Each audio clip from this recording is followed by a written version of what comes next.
Bismillahirrahmanirrahim. Assalamu alaikum dear student. My name is Muhammad Said and I am teaching of biology.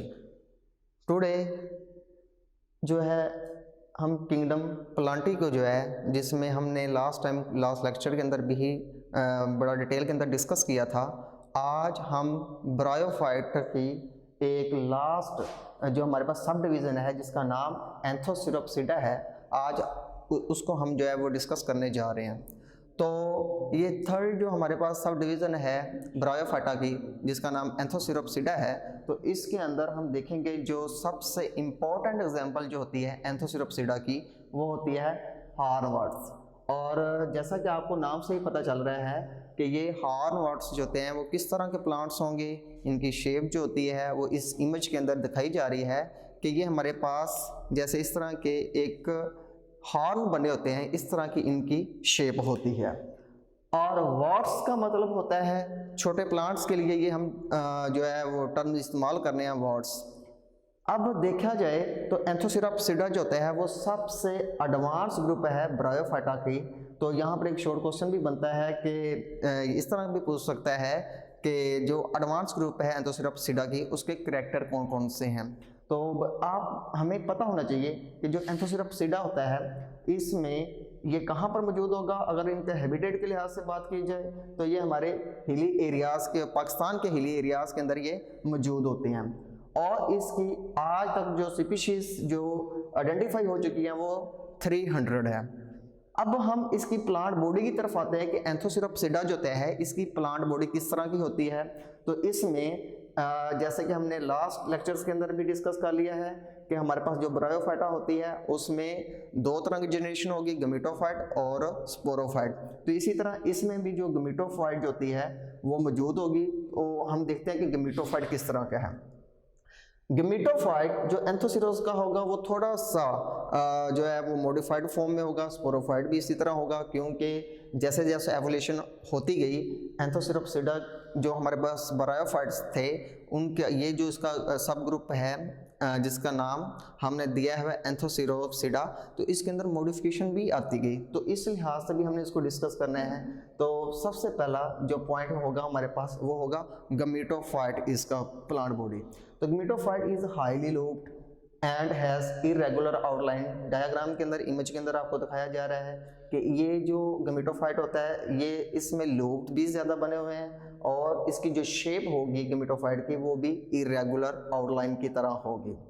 दूसरा important character जो gametophyte का होगा वो है antheridia and archegonia are partially और sunken into the gametophyte tissue.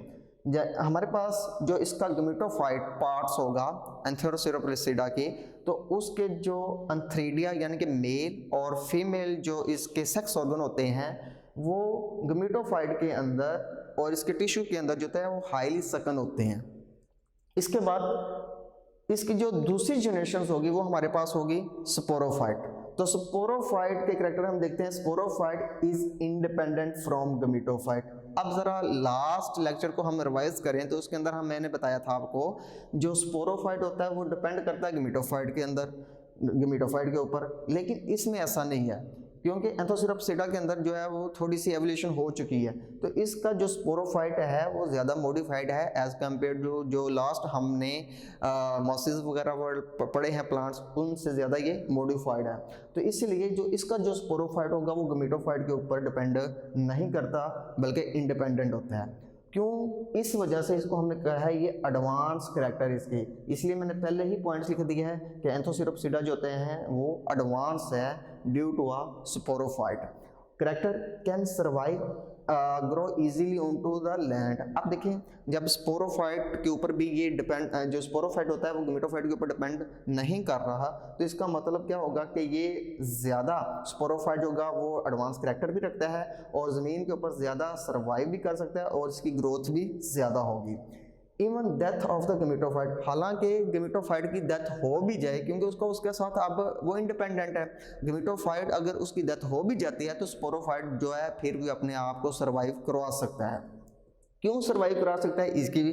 इसकी behind reason क्या है? इसकी रीज़न ये है कि इसके अंदर, इनके सेल्स के अंदर जो स्टोमेटा और क्लोरोप्लास्ट मौजूद है और इसके जो एपिडर्मिस सेल्स होंगे जिसके अंदर हमने बताया स्टोमेटा और क्लोरोप्लास्ट मौजूद है, तो इसका मतलब है ये फोटोसिंथेसिस करेंगे और फोटोसिंथेसिस इनको खुराक मिलेगी और वो खुराक जो होती है वो इनको स्पोरोफाइट को प्रोवाइड करेगी, इसीलिए ये इससे इंडिपेंडेंट होता है। और लास्ट इंपॉर्टेंट कैरेक्टर इसके अंदर है क्यूटिकल इज वैक्सी लेयर। आपको लास्ट लेक्चर के अंदर भी हमने डिस्कस किया था कि क्यूटिकल जो होती है वो इनके अंदर मौजूद होगी, जो कि इसको वाटर लॉस होने से बचाती है या डेसिकेशन से बचा लेती है। इसके बाद जो थर्ड जो पार्ट इसके अंदर हमने डिस्कस करना है वो इसके अंदर जो एडवांस कैरेक्टर क्या है वो है meristematic tissue and indeterminate growth. तो मेरिस्टेमेटिक टिश्यू क्या होते हैं कि प्लांट्स के अंदर जो होते हैं कुछ सेल्स के अंदर एबिलिटी होती है कि वो अपने आप को डिवाइड करवा लें, कि उनके अंदर वो मुसलसल जो होते हैं वो डिवाइड होते रहते हैं। तो ये इस तरह के जो टिश्यू होते हैं वो कहलाते हैं मेरिस्टेमेटिक टिश्यू। और इनडिटर्मिनेट ग्रोथ जो होती है, क्योंकि प्लांट होते हैं इनके अंदर कुछ प्लांट्स ऐसे होते हैं जिसके अंदर इनडिटर्मिनेट ग्रोथ होगी, उनकी ग्रोथ का एक पैटर्न होता है। तो इसमें हम देखते हैं कि which is dividing at the junction of food spore producing region, जहाँ पर फूड स्पोर्स बनते हैं वहाँ उस जंक्शन के ऊपर ये मेरिस्टेमेटिक टिश्यू मौजूद होंगे जो इनकी ग्रोथ कराने में हेल्प करते हैं। और जब हेल्प करेंगे इनकी ग्रोथ कराने में तो इनमें जो नए सेल बनेंगे वो स्पोर प्रोड्यूसिंग साइट्स कहाँ पर होंगे, जहाँ पर स्पोर्स बन रहे होंगे वहाँ पर ये सेल्स मौजूद होंगे मेरिस्टेमेटिक टिश्यूज़ के। एंड जब वो उस जहाँ पर मौजूद होंगे तो ये फॉर्मेशन करवाएंगे, प्लांट्स की फॉर्मेशन भी होगी और मैच्योरेशंस भी होगी और डिस्पर्सल ऑफ स्पोर्स भी होंगे। जी स्टूडेंट, जैसा कि हमारे पास नया जो टॉपिक है वो है अल्टरनेशन ऑफ जनरेशन। जैसा कि हमने लास्ट टाइम पढ़ लिया है कि हमारे पास जो ब्रायोफाइटा की जो सब डिवीज़न 3 थी वो हमने पढ़ लिया है। उसके बाद जो लास्ट पर ये टॉपिक आता है वो है अल्टरनेशन ऑफ जनरेशंस। ये लॉन्ग क्वेश्चन एग्जाम पेपर के लिहाज से भी बड़ा इंपॉर्टेंट है और इसमें एक शॉर्ट क्वेश्चन भी बनते हैं। तो आइए हम देखते हैं कि अल्टरनेशन ऑफ जनरेशंस होती क्या है। जैसे कि हमने अल्टरनेशन जनरेशंस को पिछले लेक्चर्स के अंदर बड़ा डिटेल के अंदर डिस्कस किया है कि अल्टरनेशन ऑफ जनरेशंस जो होती है वो एक जनरेशन के बाद दूसरी जनरेशन जो होती है वो अपने आप को रिपीट कर रही होती है। तो सबसे पहले इसकी है definition. It is a process found in bryophyte and in all multicellular plants. अब देखिए अल्टरनेशन ऑफ जनरेशन जो होती है वो हमारे पास प्लांट के दो ग्रुप हैं, ब्रायोफाइटा के और ट्रैकियोफाइटा के। तो ब्रायोफाइटा के अंदर भी अल्टरनेशन जनरेशन होगी और ट्रैकियोफाइटा के अंदर भी अल्टरनेशन ऑफ जनरेशन होती है। तो हम यहाँ पर कलेक्टिवली इसकी डेफिनेशन इस तरह करेंगे। It is a process found in bryophytes and in all multicellular plants where haploid gametophyte जो होता है वो अल्टरनेट्स विद डिप्लॉयड स्पोरोफाइट। जैसा कि हम ये डायग्राम के अंदर इस इमेज के अंदर आपको दिखाया जा रहा है कि हमारे पास एक हप्लाइड गमीटोफाइट होता है, उससे हमारे पास डिप्लॉयड स्पोरोफाइट बनेगा और डिप्लॉयड स्पोरोफाइट के अंदर जो होते हैं स्पोर्स फॉर्मेशन होगी और स्पोर्स जो होते हैं उनके अंदर मियोसिस होगी और मियोसिस से दोबारा हमारे पास जो होता है वो गमीटोफाइट बन जाएगा।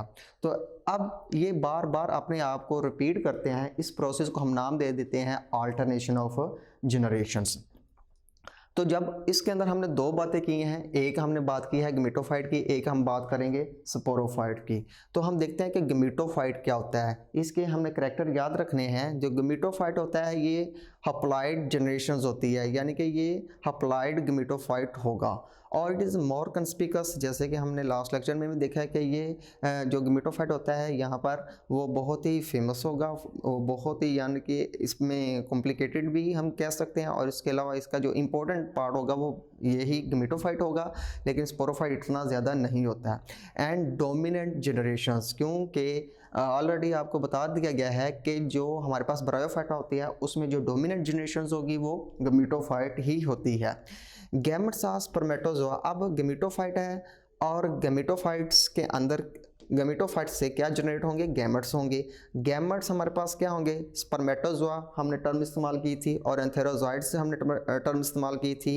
ये हमारे पास जो होते हैं ये मेल जो गमीटोफाइट होते हैं और इसके बाद जो एग्स होते हैं ये फीमेल गमीटोफाइट्स में बनते हैं।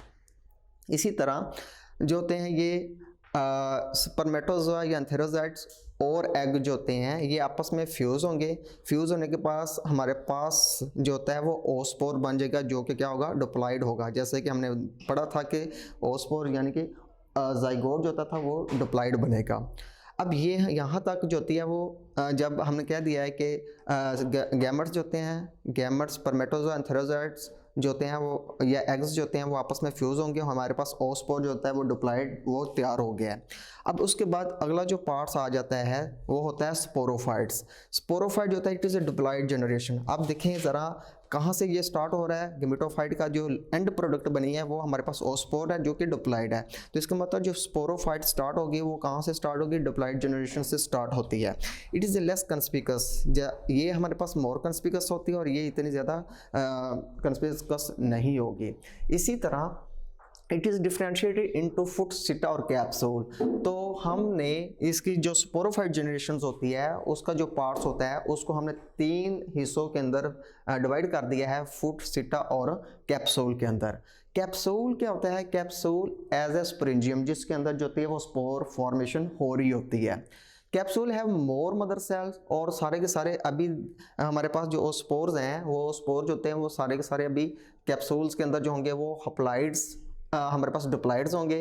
दी spores divided to form haploid mother cell. अब वो जो हमारे पास ओ स्पोर्स थे वो मियोसिस के ज़रिए जो होते हैं वो हप्लाइड के अंदर कन्वर्ट हो जाएंगे, हप्लाइड मदर सेल्स के अंदर। स्पोर जर्मिनेट, जब स्पोर जो होते हैं उसको फेवरेबल कंडीशन मिलेगी तो वो जर्मिनेट करेंगे, जर्मिनेट कर कर क्या बना देते हैं, गमीटोफाइट बना देते हैं। दोबारा से फिर इस तरह से गमीटोफाइट जो है वो इस प्रोसेस से चलेगी और स्पोरोफाइट बना देगी। इस तरह ये मुसलसल जो होती है वो सीक्वेंस चलती जा रही होती है, इसलिए इसको नाम दे दिया जाता है अल्टरनेशन ऑफ जनरेशंस। अब इसका जो लास्ट पार्ट है वो है इसकी सिग्निफिकेंस, और ये शॉर्ट क्वेश्चन सेपरेट भी आ जाता है कि जो अल्टरनेशन ऑफ जनरेशन जो होती है वो इसकी सिग्निफिकेंस क्या है। तो इसमें आपने बेटा याद ये भी रखना है कि इसकी जो अकेली जो है डायग्राम भी पूछ सकता है कि अल्टरनेशन ऑफ जनरेशन को ड्रा करें, और शॉर्ट के लिहाज से और लॉन्ग के लिहाज से आपने इसको मुकम्मल ही लिखना है। तो सिग्निफिकेंस के अंदर सबसे इंपॉर्टेंट जो पॉइंट है इसका है रिशफलिंग ऑफ जीन्स। जब हमारे पास एग और स्पर्म सेल जो आपस में फ्यूज़ होते हैं तो इसमें चांसेस होते हैं कि वो उसमें जीन्स जो होते हैं वो रिशफल हो जाएं। तो जब जीन्स जो होते हैं वो रिशफल हो जाते हैं तो इसके अंदर इसकी वजह से इनके अंदर जेनेटिकल वेरिएशन आ सकती है। तो formation of diploid spores from spore mother cell during a meiosis, reshuffling gene होगी है जिसकी वजह से इनके अंदर मियोसिस होगी, और variable genetic makeup of the spores more and more spores इसके अंदर बनते जाएंगे और इससे क्योंकि जीन्स की शफलिंग हो चुकी है जिसकी वजह से इनके अंदर वेरिएबिलिटी आना शुरू हो जाएगी। Gametophyte produce by reshuffling gene. अब पहले हमारे पास जो है जो गेमेटोफाइट जहाँ से जनरेशन ये स्टार्ट हो रही है वो है गेमेटोफाइट। तो इसका मतलब है जो हमारे पास अगर ये गेमेटोफाइट जहाँ से ये स्टार्ट हो रहा है ये गेमेटोफाइट अगर इसके अंदर जेनेटिकल वेरिएबिलिटी आई है तो इसका अंदर मतलब है जो आने वाली जनरेशन भी होगी उसके अंदर भी जेनेटिकली वेरिएशन आएगी। तो better chance for survival in the environment. अब इन्वायरमेंट के अंदर जिसके अंदर जेनेटिकली वेरिएशन आई है इन्वायरमेंट के अंदर वो सर्वाइव करेगा जो ज़्यादा एबिलिटी रखता है, और जो एबिलिटी नहीं रखेंगे वो ऐसा जो होता है वो इन्वायरमेंट या कंपटीशन से आउट हो जाते हैं। तो इस तरह better chance for survival environment character वही ही डेवलप रहेंगे जो कि इन्वायरमेंट के अंदर सर्वाइव करेंगे। Removal of the less adapted gametophyte, और जो गेमेटोफाइट जिसके अंदर इतने ज़्यादा करैक्टर अच्छे नहीं थे वो गेमेटोफाइट ऐसा जो होते हैं वो कंपटीशन से बाहर हो जाते हैं। ओस्पोर हैव जेनेटिक मेकअप। अब जो हमारे पास एग और स्पर्म सेल मिले थे उनके अंदर डेफिनेटली जेनेटिकल वेरिएशन आई है, तो इसका मतलब वो स्पोर भी जो होगा उसके अंदर भी जेनेटिकल वेरिएबिलिटी मौजूद है जिसकी वजह से हमारे पास जो स्पोरोफाइट बनेगा वो भी जो उसके अंदर भी वेरिएशन आ चुकी है। Join Aspire to inspire, ख्वाहिश से तकमील तक।